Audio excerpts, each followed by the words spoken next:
Hi friends, welcome back to AlanAjax Creationz. അപ്പോൾ നമ്മൾ ഇന്ന് ഉണ്ടാക്കാൻ പോകുന്നത് കെൻറ്റക്കി ഫ്രൈഡ് ചിക്കൻ ആണ്. നമ്മുടെ സ്വന്തം KFC ചിക്കൻ ആണ്. അപ്പോൾ അതെങ്ങനെ ഉണ്ടാക്കണേന്ന് നോക്കാനായിട്ട് നമുക്ക് കിച്ചണിലോട്ട് പോവാം. നമ്മൾ ഇന്ന് ചെയ്യാൻ പോകുന്നത് KFC ചിക്കൻ ആണ്. അതിന് വേണ്ടിയിട്ട് ഇവിടെ ലെഗ് പീസാണ് എടുത്തിരിക്കുന്നത്. ഒരു 6 പീസ് ലെഗ് എടുത്തിട്ടുണ്ട്. ഇനി അതിലേക്ക് ആവശ്യമായിട്ട് വേറെ വേണ്ട നമ്മൾ മാരിനേറ്റ് ചെയ്യാൻ വേണ്ട സാധനങ്ങൾ തൈര്, പിന്നെ ഉപ്പ്, പെപ്പർ, കാശ്മീരി ചില്ലി, ഗരം മസാല, ഇത്രയും സാധനങ്ങൾ ഇട്ടിട്ടാണ് നമ്മൾ മാരിനേറ്റ് ചെയ്ത് വെക്കാൻ പോകുന്നത്. അപ്പോൾ ഇതെല്ലാം അളവ് അങ്ങനെ പ്രത്യേകിച്ച് അളവൊന്നുമില്ല, നമുക്ക് നമ്മൾ എടുക്കുന്ന ചിക്കൻ അനുസരിച്ച് എത്ര വേണം എന്നുള്ളത്. ആവശ്യത്തിനുള്ള ഉപ്പിടുക, കുറവുണ്ടെങ്കിൽ പിന്നെ നമുക്ക് നോക്കിയിട്ട് ഇടാം. പെപ്പർ ഒരു 3/4 ടീസ്പൂൺ ഇട്ടിട്ടുണ്ട്. കാശ്മീരി ചില്ലി 2 ടീസ്പൂൺ ഇട്ടിട്ടുണ്ട്. ഗരം മസാല ഒരു 1.5 ടീസ്പൂൺ ഇട്ടിട്ടുണ്ട്. അതിലേക്ക് നമുക്ക് ആവശ്യത്തിന് തൈര്, അതായത് നമുക്കിത് മാരിനേറ്റ് ചെയ്ത് മിക്സാക്കി വെക്കാനായിട്ടുള്ളൊരു തൈരിൻ്റെ അളവ് ഞാൻ 4 ടേബിൾ സ്പൂൺ എടുത്തിട്ടുണ്ട്.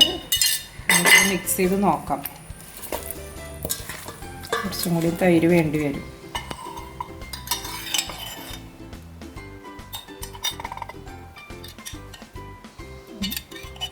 2, 3. അപ്പോൾ ആദ്യം 4 ടേബിൾ സ്പൂൺ എടുത്തു, വീണ്ടും ഒരു 3 ടേബിൾ സ്പൂൺ എടുത്തിട്ടുണ്ട്.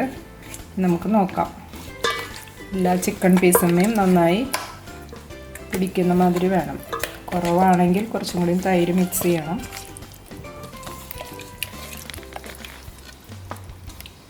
ഞാനിതിൻ്റെ ഉപ്പൊന്ന് നോക്കട്ടെ. ഉപ്പുണ്ട്. തൈര് ഒരു 2 ടേബിൾ സ്പൂണും കൂടി ഒഴിക്കാം.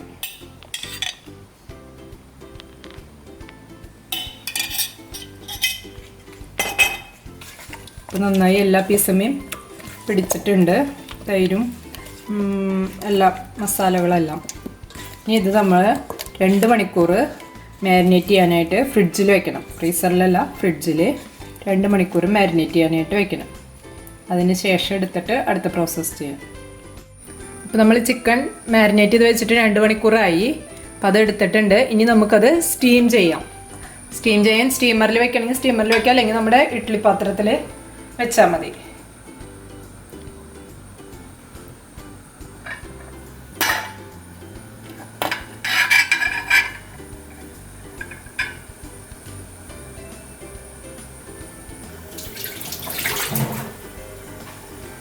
ഞാനിവിടെ ഇഡ്ഡലി പാത്രം ചൂടാക്കാൻ വെച്ചിട്ടുണ്ട്.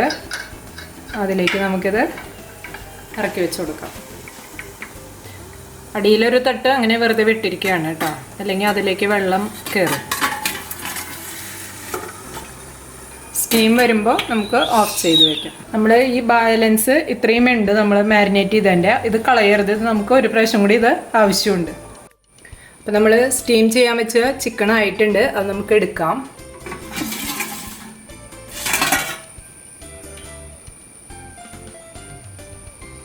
ഇത് എടുത്തിട്ട് നമ്മൾ വീണ്ടും നമ്മുടെ ആദ്യത്തെ മാരിനേറ്റ് ചെയ്ത അതേ കൂട്ടിലേക്ക് തന്നെയാണ് ഇടണത്. ഇങ്ങനെ ചെയ്യുന്നത് ചിക്കൻ നല്ല സോഫ്റ്റ് ആവാൻ വേണ്ടിയാണ്. അപ്പോൾ ഇതിൽ ബാക്കി സ്റ്റോക്ക് ഉണ്ട് ചിക്കൻ്റെ, അത് നമുക്ക് സൂപ്പ് ഉണ്ടാക്കാനോ അല്ലെങ്കിൽ വേറെ എന്തെങ്കിലുമൊക്കെ ഉണ്ടാക്കുമ്പോൾ ഉപയോഗിക്കാനായിട്ട് പറ്റും. കളയേണ്ട ആവശ്യമില്ല. അത് അപ്പോൾ എല്ലാ പീസും നമ്മളെടുത്തു. ഇനി ഇതിലിട്ടിട്ടൊന്ന് ഇതാക്കിയിട്ടു. ഇപ്പം ചൂടുണ്ട്, അപ്പോൾ ഒന്ന് ചൂട് പോയതിന് ശേഷം ഇളക്കിയില്ലെങ്കിൽ ഇതെല്ലാം വിട്ടുപോരും നമുക്ക് ചിക്കൻ. അതുകൊണ്ട് 1 മിനിറ്റ് കഴിഞ്ഞിട്ട് നമുക്ക് ഇത് നന്നായി മിക്സ് ചെയ്തിട്ട് പിന്നെ ബാക്കി പ്രോസസ്സ് ചെയ്യാം.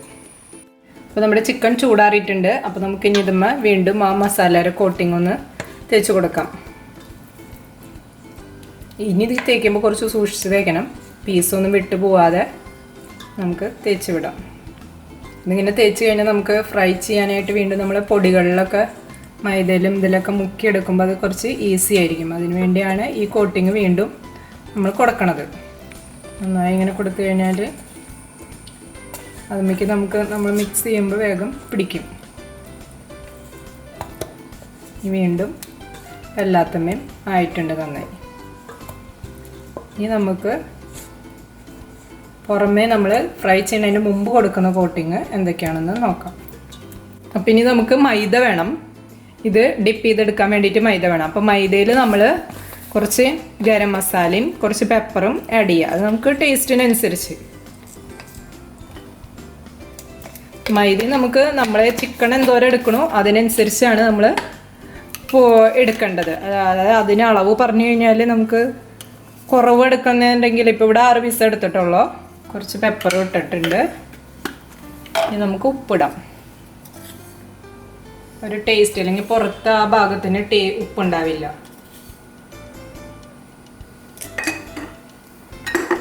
എന്നിട്ട് ഇതെല്ലാം കൂടി നന്നായി ഒന്ന് മിക്സ് ചെയ്ത് കൊടുക്കുക. ഇനി നമുക്ക് വേണ്ടത് 3 മുട്ട വേണം. ഇവിടെ ഞാൻ 3 മുട്ടയാണ്, 6 പീസുള്ളൂ, അതുകൊണ്ട് 3 മുട്ടയാണ് എടുത്തിരിക്കുന്നത്. നമുക്ക് എത്രയും ആവശ്യം അത്രയും മുട്ട എടുത്തിട്ട് നമുക്ക് നന്നായി അടിക്കണം. ഇതിവിടെ ഒരു സൈഡിൽ വെച്ചിട്ട് അടുത്തത് വേണ്ടത് കോൺഫ്ലെക്സ് ആണ്. കോൺഫ്ലെക്സ് എടുത്തിട്ടുണ്ട് കുറച്ച്. അതിന് നമ്മൾ കൈകൊണ്ടൊന്ന് ജസ്റ്റ് ഇങ്ങനെ പൊടിച്ചു കൊടുക്കുക. പ്ലെയിൻ കോൺഫ്ലെക്സ് വേണം കേട്ടോ, വേറെ ഫ്ലേവറുകളൊന്നും ഉള്ളത് പറ്റില്ല, പ്ലെയിൻ ആയിട്ടുള്ളത്. അതിന് നമ്മൾ കൈകൊണ്ട് ജസ്റ്റ് ഇങ്ങനെ ഒന്ന് പൊടിച്ചു കൊടുക്കുക. അത് നല്ല കരിവേരിപ്പുള്ള കാരണം നമ്മൾ കൈ കൊണ്ടാക്കുമ്പോൾ തന്നെ ഒന്ന് പൊടിഞ്ഞു വരും. കോൺഫ്ലെക്സിന് നമ്മൾ പൊടിച്ചെടുത്തിട്ടുണ്ട്. കോൺഫ്ലെക്സ് അല്ലെങ്കിൽ നമുക്ക് ഓട്സ് ഉപയോഗിച്ചാലും മതി, കുഴപ്പമൊന്നുമില്ല.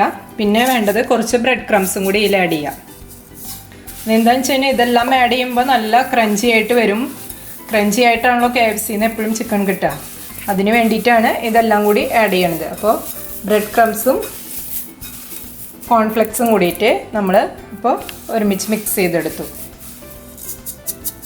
അതെല്ലാം നമ്മൾ എടുക്കുന്ന ചിക്കൻ്റെ അളവിനനുസരിച്ച് നമുക്ക് അളവിൽ വ്യത്യാസം വരുത്താം. അല്ലെങ്കിൽ കുറച്ച് ചെയ്തതിന് ശേഷം തികഞ്ഞില്ലെങ്കിൽ അപ്പോൾ വീണ്ടും എടുത്തൊന്നും കൂടി മിക്സ് ചെയ്തെടുത്താലും മതി. ഇത് നമ്മൾ വേസ്റ്റ് ആക്കും, ഇല്ലെങ്കിൽ നമ്മൾ ചിക്കണിൽ മുക്കി കഴിഞ്ഞത് വേസ്റ്റായി പോവുള്ളൂ. അങ്ങനെ ചെയ്യേണ്ട ആവശ്യമില്ല. ഇനി ഇതെല്ലാം കൂടിയിട്ട് നമുക്ക് എങ്ങനെ ചെയ്യണമെന്ന് നോക്കാം. പിന്നെ നമ്മൾ ചിക്കൻ എടുത്തിട്ട് ഫസ്റ്റ് നമ്മൾ ഈ ചിക്കനെ ഈ മൈദയുടെ കോട്ടിങ്ങിൽ, മൈദയുടെ ഇതിലാണ് ഫസ്റ്റ് മുക്കണം. എല്ലാ സൈഡിലേക്കും നന്നായി കോട്ടിങ് ആയതിന് ശേഷം കുറവുണ്ടെങ്കിൽ ഒന്ന് തട്ടിക്കൊടുത്താൽ മതി. അതിൽ നിന്ന് എടുത്തിട്ട് നമ്മൾ അടുത്തത് മുട്ടയിൽ നമ്മൾ കട്ട്ലറ്റൊക്കെ ഉണ്ടാക്കണ മാതിരി തന്നെ മുട്ടയിലേക്ക് ഡിപ്പ് ചെയ്ത് കൊടുക്കുക. മുട്ടയും എല്ലായിടത്തും ആവണം, ഇല്ലെങ്കിൽ അടുത്ത കോട്ടിങ് നമ്മൾ മുക്കുമ്പോൾ പിടിക്കില്ല. അപ്പോൾ എല്ലായിടത്തും ആയിട്ടുണ്ട്. ഇനി നമുക്ക് കോൺഫ്ലെക്സിലേക്ക്, കോൺഫ്ലെക്സും ബ്രെഡ് ക്രംസും കൂടി വെച്ച് അതിലേക്ക് കൊടുക്കാം. നന്നായി അതുമ്മേ പിടിക്കുന്ന വിധത്തിലാക്കി കൊടുക്കുക. എല്ലായിടത്തും നന്നായി പിടിച്ചിട്ടുണ്ട്. ഇനി എടുത്തിട്ട് നമുക്ക് മാറ്റി വയ്ക്കാം. ഇതുപോലെ തന്നെ ഇനി അടുത്തതും ചെയ്യാം. ഇനി ഇത് കഴിഞ്ഞിട്ട് നമുക്ക് സൺഫ്ലവർ ഓയിൽ ഒഴിച്ച്, ഓയിലിൽ ചെയ്യണതാണ് നല്ലത്. നമ്മുടെ വെളിച്ചെണ്ണയിലാവുമ്പോൾ നമ്മുടെ ഒരു നാടൻ ടേസ്റ്റ് വരും. അത് കാരണം നമുക്ക് സൺഫ്ലവർ ഓയിൽ ഒഴിച്ചിട്ട് അതിലേക്ക് ഇട്ടിട്ട് ഫ്രൈ ചെയ്തെടുക്കാം. നല്ല ഡീപ്പ് ഫ്രൈ ചെയ്ത് തന്നെ ചെയ്യണം, അപ്പോഴാണ് ടേസ്റ്റ് വരുള്ളൂ. അടുത്തതും ഇനി അതുപോലെ തന്നെ നമുക്ക് എല്ലാ പീസും ചെയ്തെടുക്കാം. അപ്പോൾ ഇതാ നമ്മളിനി ഫ്രൈ ചെയ്യാൻ പോവാണ്. ഇപ്പോൾ കാണുമ്പോൾ തന്നെ ഫ്രൈ ചെയ്തിരിക്കുന്ന മാതിരിയാണ് ഇരിക്കുന്നത്. ഇനി ഫ്രൈ ചെയ്യാനായിട്ട് ഇടാൻ പോവാണ്. സൺഫ്ലവർ ഓയിലാണ് ഒഴിച്ചിരിക്കുന്നത്. നമ്മുടെ വെളിച്ചെണ്ണ ഒഴിച്ച് കഴിഞ്ഞാൽ ഒരു നാടൻ ടേസ്റ്റ് വരും.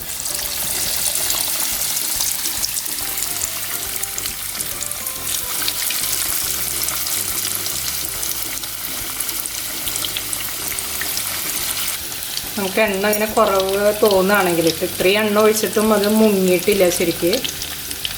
വീട്ടിലൊക്കെ ഉണ്ടാക്കുമ്പോൾ ഈ ഒരു ലിമിറ്റ് വിട്ട് കൂടുതൽ എണ്ണ ഒഴിക്കാൻ പറ്റില്ലല്ലോ. ഈ എണ്ണയാണെങ്കിൽ തിരിച്ചുപയോഗിക്കാനും പറ്റില്ല.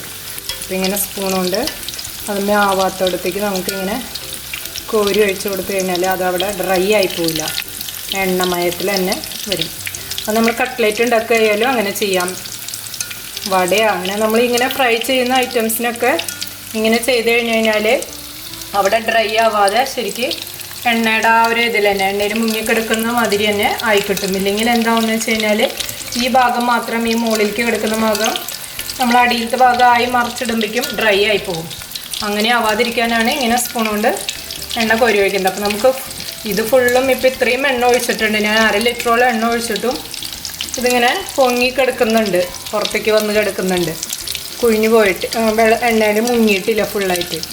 ഇത്രയൊക്കെയല്ലേ ഒഴിക്കാൻ പറ്റുള്ളൂ. ഇതിലും കൂടുതൽ ഒഴിച്ച് കഴിഞ്ഞാൽ നമുക്ക് അത്രയും എണ്ണ വെറുതെ വേസ്റ്റായി പോവുള്ളൂ. വീണ്ടും എണ്ണ ഉപയോഗിക്കുന്നത് നല്ലതല്ലല്ലോ. നമുക്കൊരു 5 മിനിറ്റ് കഴിയുമ്പോൾ മറിച്ചിടാം. നമ്മൾ ഇതാ മറിച്ചിടുകയാണ്. കാരണം എന്ന് വെച്ച് കഴിഞ്ഞാൽ നമുക്ക് ആ പുറത്തുള്ളതിൻ്റെ ഒരു ക്രിസ്പിനെസ് വന്നാൽ മതി. കാരണം ഉള്ളിൽ നമ്മൾ ഓൾറെഡി വേവിച്ചിട്ടുള്ള സാധനമായതുകൊണ്ട്, സ്റ്റീം ചെയ്തിട്ടുള്ളതായതുകൊണ്ട് നമുക്ക് കുഴപ്പമില്ല. ഉള്ളെന്തായാലും വെന്തിട്ടുണ്ട്. നമുക്ക് ഈ പുറത്തെ മാത്രം ആവേണ്ട സമയം വേണ്ടോ, അത് കഴിയുമ്പോൾ നമുക്ക് എടുക്കാം. അതായത് ഒരു സൈഡ് ആയിട്ടുണ്ട്, മറ്റേ സൈഡും കൂടി ആയിക്കഴിഞ്ഞാൽ നമുക്ക് എടുക്കാം. നമുക്ക് എടുക്കാറായിട്ടുണ്ട്. ഞാൻ ഓരോന്നായിട്ട് എടുക്കാം. എടുത്തിട്ട് ആദ്യം നമുക്ക് ടിഷ്യൂ പേപ്പർ ഉണ്ടെങ്കിൽ അതിലേക്ക് വെക്കുന്നതാണ് നല്ലത്. ഇല്ലെങ്കിൽ ഇങ്ങനെ അരിപ്പം മരുത്തി പാത്രം ഉണ്ടെങ്കിൽ അതിൽ വെച്ചാലും എണ്ണ കുറച്ച് വാർന്ന് കിട്ടും. അധികം എണ്ണ പിടിക്കുന്നില്ല, എന്നാലും നമ്മൾ പരമാവധി നമ്മൾ എണ്ണ ഒഴിവാക്കുന്നതല്ലേ നല്ലത്. ഇതൊക്കെ വല്ലപ്പോഴൊക്കെ ഉണ്ടാക്കി തിന്നാനേ പറ്റുള്ളൂ. കുട്ടികൾക്കൊക്കെ ഏറ്റവും ഇഷ്ടപ്പെട്ട സാധനമാണ്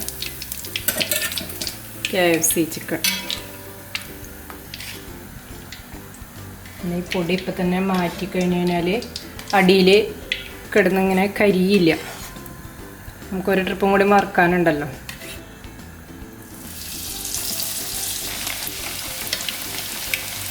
അപ്പോൾ നമ്മുടെ KFC ചിക്കൻ ടേസ്റ്റ് ചെയ്യാൻ പോവാണ്. ടേസ്റ്റർ ബ്രോന് എൻ്റെ ഫേവറേറ്റ് സാധനമാണ്. മയോണീസും ടൊമാറ്റോ സോസൊക്കെ എടുത്തിട്ടാണ് കഴിക്കാൻ പോണത്. മയോണീസ് നമ്മൾ ഉണ്ടാക്കിയത് തന്നെയാണ്. അതിൻ്റെ ലിങ്ക് ഡിസ്ക്രിപ്ഷൻ ബോക്സിൽ കൊടുക്കാം.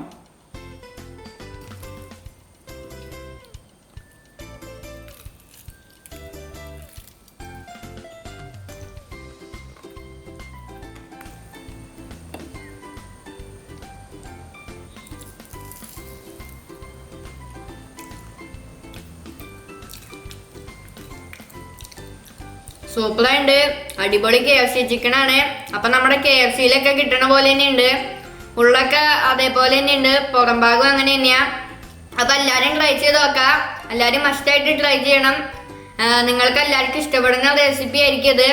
അപ്പോൾ ഈ വീഡിയോ ഇഷ്ടപ്പെട്ടെങ്കിൽ ലൈക്ക്, ഷെയർ ആൻഡ് സബ്സ്ക്രൈബ്. പുതിയൊരു വീഡിയോയുമായി വരുന്നവരെ എല്ലാവർക്കും ബൈ.